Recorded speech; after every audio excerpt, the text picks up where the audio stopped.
শহীদ রাষ্ট্রপতি জিয়াউর রহমানের একমাত্র সন্তান যেই তারেক রহমান সাহেব, সেই সাহেবের ক্ষেত্রে তার মা, আমাদের মা এই দেশে অনেক ধৈর্যশীল সেই নারী, একমাত্র খালেদা জিয়ার অবদান তারেক রহমান।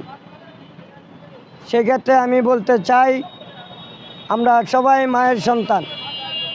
তো সেই ক্ষেত্রে আমরা যারা দেশের বাইরে যাচ্ছি, যারা আমরা ঢাকা বাসিন্দার সবার কাছে উদাত্ত আমার আহ্বান থাকবে, যেহেতু এই দেশে প্রথম যারা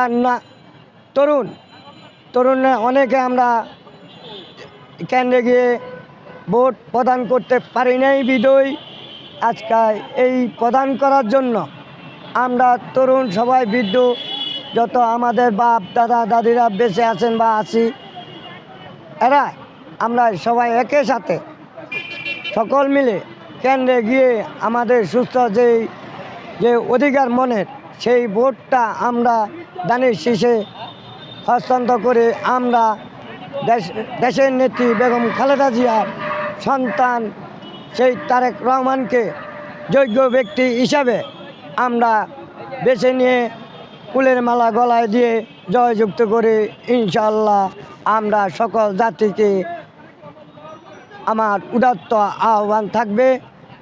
এই নিয়ে আমার সকল বক্তব্য এখানে আমি শেষ করলাম। আসসালামু আলাইকুম।